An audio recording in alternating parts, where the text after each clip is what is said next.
Hi friends, welcome back to my channel. ఈరోజు మనం చేపల ఇగురిని చేయబోతున్నాం.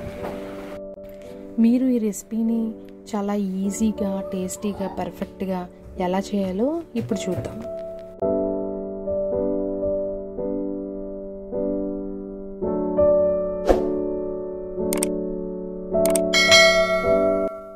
చేపల ఇగురికి నేను ఒక 2 ఉల్లిపాయలను తీసుకొని ఇలా చిన్న చిన్న సైజులుగా కట్ చేసుకున్నాను.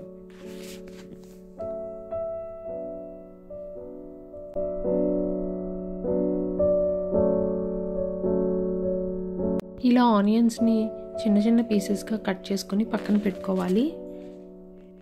నేను ఈ రెసిపీకి యూస్ చేస్తున్న చేపలు పండుగప్పండి. నేను 2 చిన్న చేపల్ని తీసుకొని ఇలా చిన్న చిన్నగా కట్ చేసుకున్నాను. ఈ రెసిపీకి కావాల్సిన మసాలా సామాన్లండి. ఇంగ్రీడియంట్స్ అన్నీ కూడా మనకి కామన్గా కిచెన్లో దొరికేవేనండి. సో లేట్ చేయకుండా ఈ రెసిపీని ఎలా చేయాలో చూద్దామండి. అండ్ ఈ వీడియోని ఎవరైతే ఫస్ట్ టైం చూస్తున్నారో ప్లీజ్ సబ్స్క్రైబ్ చేసుకోండి. అలాగే ఒక చిన్న లైక్ కొట్టి వీడియోని కంటిన్యూ చేయండి.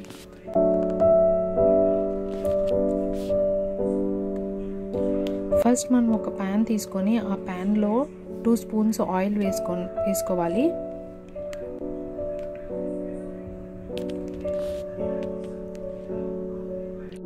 ఒకసారి ఇంగ్రీడియంట్స్ అన్నీ చూద్దామండి. రెసిపీకి కావాల్సిన ఫిష్ అండి, అది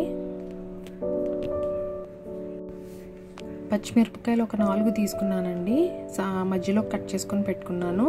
బెండకాయలు ఒక 2 బెండకాయలు కొంచెం పెద్ద సైజులో కట్ చేసుకొని పెట్టుకోవాలి. అలాగే ఒక చింతపండు, కొంచెం అల్లం వెల్లుల్లిపాయ పేస్ట్, కొత్తిమీర,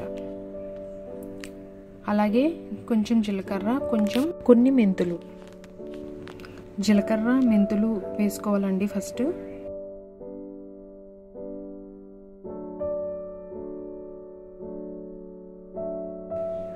అవి కొంచెం వేగిన తర్వాత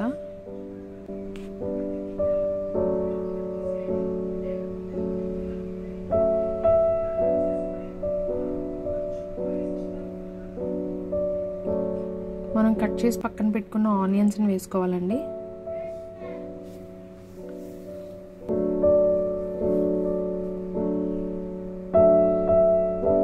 ఆనియన్స్ బాగా మగ్గిన తర్వాత దాంట్లో పచ్చిమిరపకాయలు వేసుకోవాలి. అలాగే కొంచెం కరివేపాకు,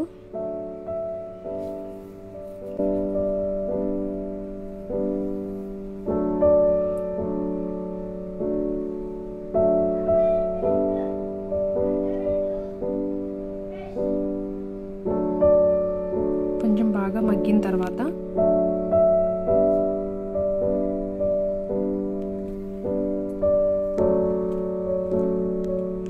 ఆనియన్స్ని బాగా కొంచెం వేగనివ్వాలండి. వేగిన తర్వాత అందులో మనం కట్ చేసుకున్న చేపల్ని వేసుకోవాలి.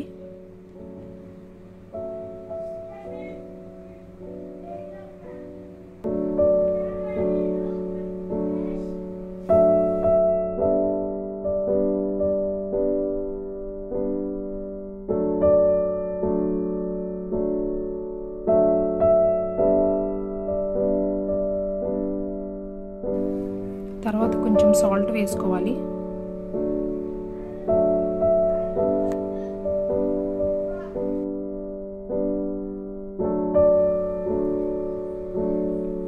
కొంచెం అల్లం వెల్లుల్లిపాయ పేస్ట్ వేసాను. తర్వాత కొన్ని బెండకాయలు కూడా వేసుకోవాలి.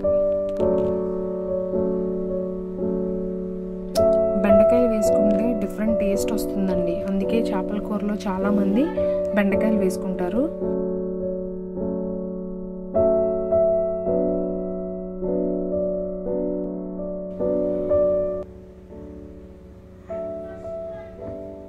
కొంచెం కారం, కొంచెం పసుపు,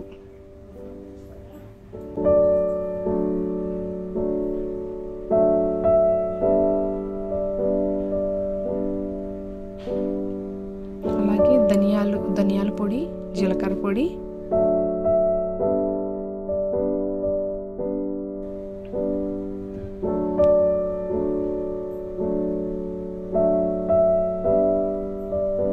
వేసుకొని బాగా కలుపుకోవాలి.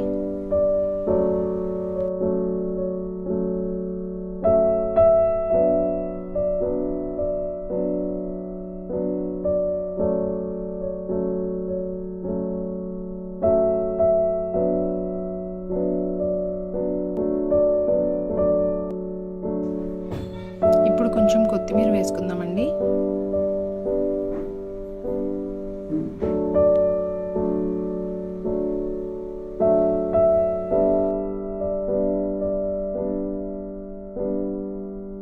చింతపండు రసం వేసుకుందామండి. ఇప్పుడు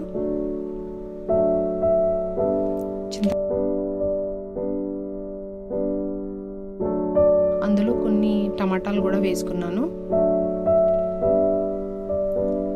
ఇప్పుడు మసాలా పౌడర్ కూడా వేసుకుంటున్నాను.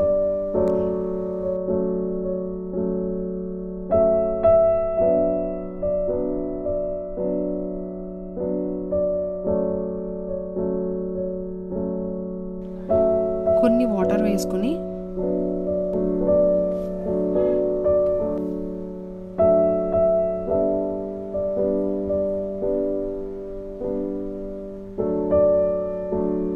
లో ఫ్లేమ్లో పెట్టుకొని పైన లిడ్ పెట్టేస్తున్నాను, మూత పెడుతున్నానండి.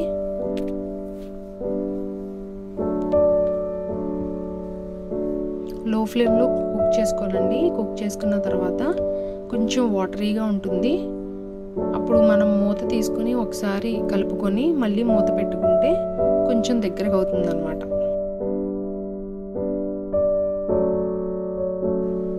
చూడండి, ఆయిల్ అంతా పైకి వచ్చినట్టు కనపడుతుంది కదా. ఇంకా కొంచెం సేపు ఉంచుకొని మనం తీసేసుకుంటే బాగుంటుంది.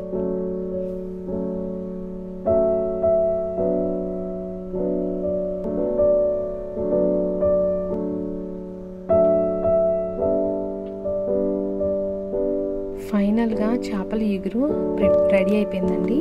ఇప్పుడు మనం ఒక సర్వింగ్ బౌల్లోకి తీసుకొని సర్వ్ చేసుకోండి. ఆగండి, లాస్ట్ ఫినిషింగ్ టచ్ ఒకటి ఉందండి. అదేనండి కొత్తిమీర వేసుకొని గార్నిష్ చేసుకుంటే చేపల కూర ఉంటుంది. ఈ వీడియో కనుక మీకు నచ్చినట్లయితే లైక్ చేయండి, షేర్ చేయండి, సబ్స్క్రైబ్ చేయండి, అలాగే కమెంట్ కూడా చేయండి. ఈ రెసిపీని మీరు ఇంట్లో తప్పకుండా ట్రై చేయండి. ట్రై చేసి ఎలా ఉందో నాకు కమెంట్ సెక్షన్లో కమెంట్ చేయండి. Thank you for watching my video. Next వీడియోలో మళ్ళీ కలుసుకుందాం. బాయ్ అండి.